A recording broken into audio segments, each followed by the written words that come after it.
El poder en tus manos. La cobertura electoral de RPP. Y conversar e interrogar al candidato del partido político más antiguo de nuestro país, puesto que fundado en México, tiene 102 años de vida pronto, y la Fundación Peruana desde el año 30, o sea que nos acercamos al centenario del PAP, propiamente tal, Partido Aprista Peruano.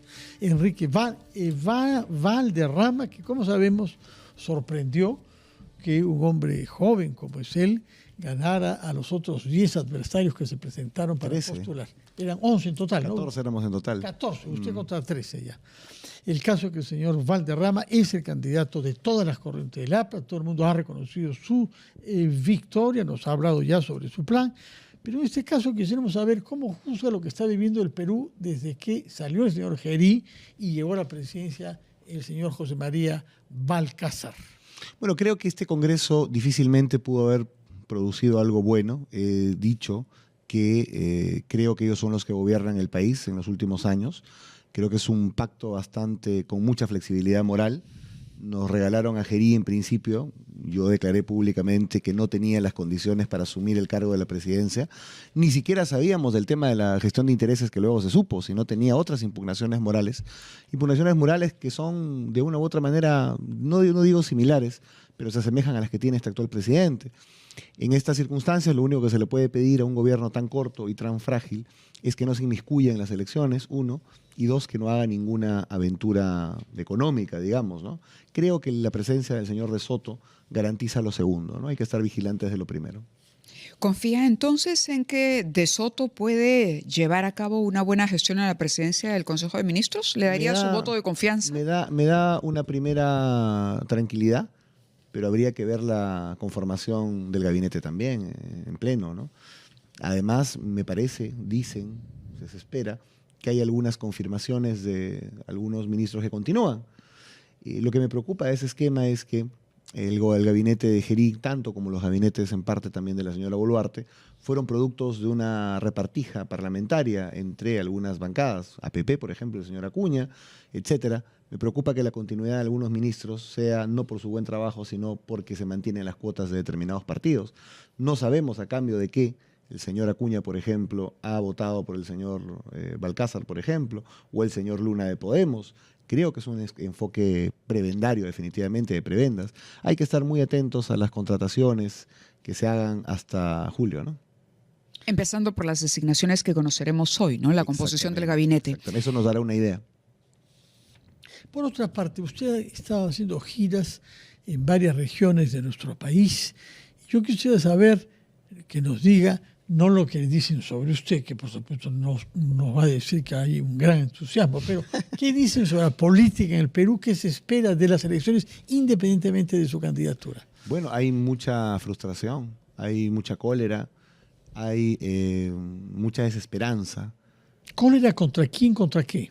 Contra la política en general. Parte de eso se refleja depende de la encuestadora, entre el 40 o 50% de aquellos que no saben por quién van a votar. Es decir, hoy día las posibilidades todas absolutamente están abiertas. Creo, si vemos, por ejemplo, lo que pasó el 21, que era un escenario similar, con producto de otras cosas, la pandemia, en fin, una serie de circunstancias, no producto de la corrupción emposada que ha habido estos últimos años, evidentemente y desvergonzada además, ¿no? Produjo un resultado que 7 días antes nadie pudo prever. Hoy día estamos en circunstancias por otros motivos, pero similares también. Gran parte de la población no sabe por quién votar y nosotros estamos tratando justamente ahí de hacer la prédica de que en estas circunstancias el APRA representa el auténtico cambio. ¿Qué veo? Veo que la gente está pidiendo un cambio. Veo que la gente se ha cansado definitivamente de que gobiernen determinadas facciones o fuerzas desde el Congreso y lo hagan de la manera en que lo están haciendo. Y evidentemente eso programáticamente se concretiza alrededor de 2 o 3 temas bastante concretos. La seguridad ciudadana, en el norte del país donde acabo de estar, he estado en Chimbote, Piura, en Tumbes, en La Libertad. La verdad está absolutamente desbocada. 2, el asunto de la salud pública, absolutamente descuidado. Es casi un pecado enfermarte más allá de la 1 de la tarde en los pueblos del Perú, porque no encuentras quien te atienda en el centro de salud cercano. Y evidentemente eso ya ni siquiera distingue pues condición o economía. Un señor parlamentario creo que falleció por no encontrar pronta atención justamente, ¿no? Por lo tanto, eso es un gran tema. Sí, Y el García, sí. el otro asunto es que de una u otra manera los gobiernos subnacionales, locales, han fracasado en dos temas básicos, que lo ves apenas tú pisas Chiclayo, por ejemplo, o otras partes del norte. Uno, el tema de las pistas y veredas. Hay ciudades que parecen bombardeadas por meteoritos, lamentablemente. Y lo segundo, lo que estamos viviendo, el tema de la prevención, las defensas ribereñas, por ejemplo, que no se hacen o se hacen mal, o se espera que venga la emergencia para poder gastar sin ninguna supervisión. Creo que esas cosas definitivamente están marcando el panorama del norte del país y de otras zonas.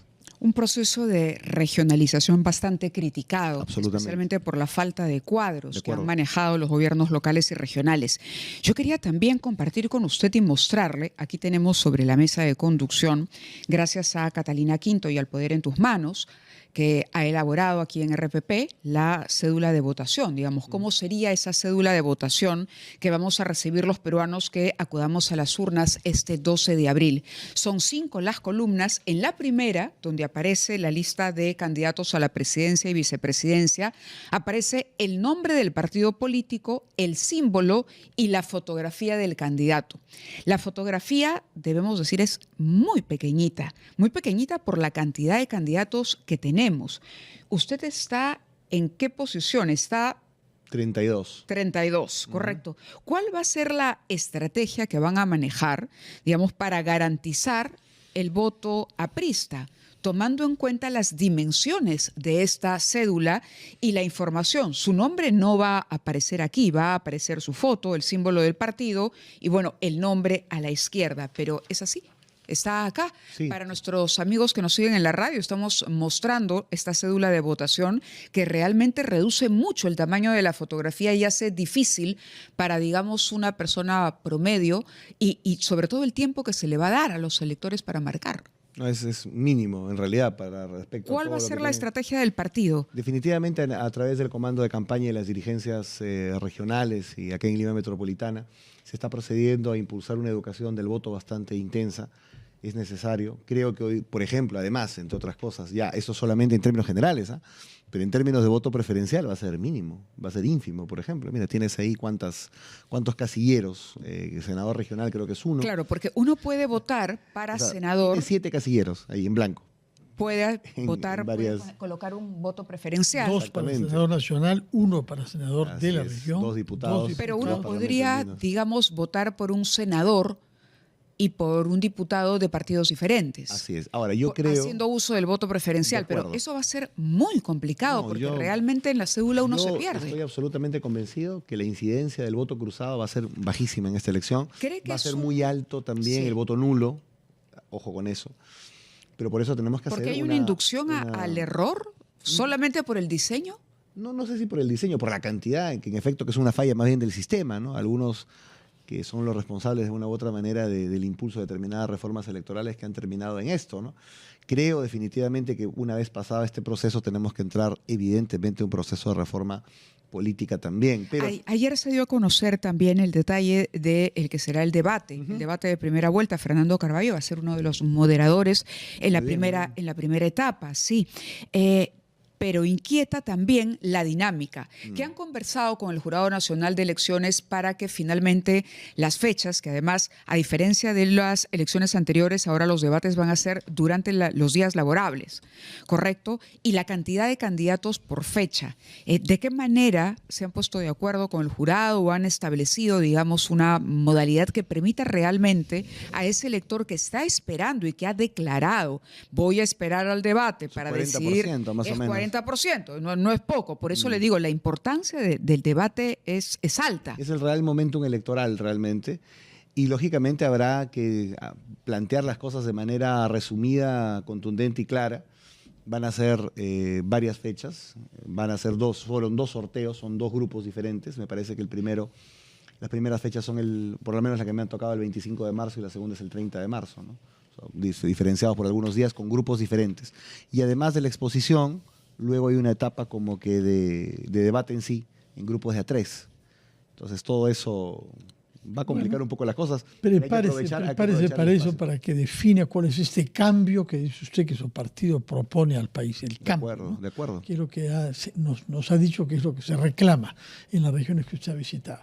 Muchas gracias por su presencia acá, señor Valderrama, que su campaña, como las demás candidatos, discurra de la mejor manera posible en beneficio de que nuestra población esté informada de qué es lo que se propone y pueda escoger de manera consciente e informada sobre qué es lo más razonable para nuestro país y nuestra democracia.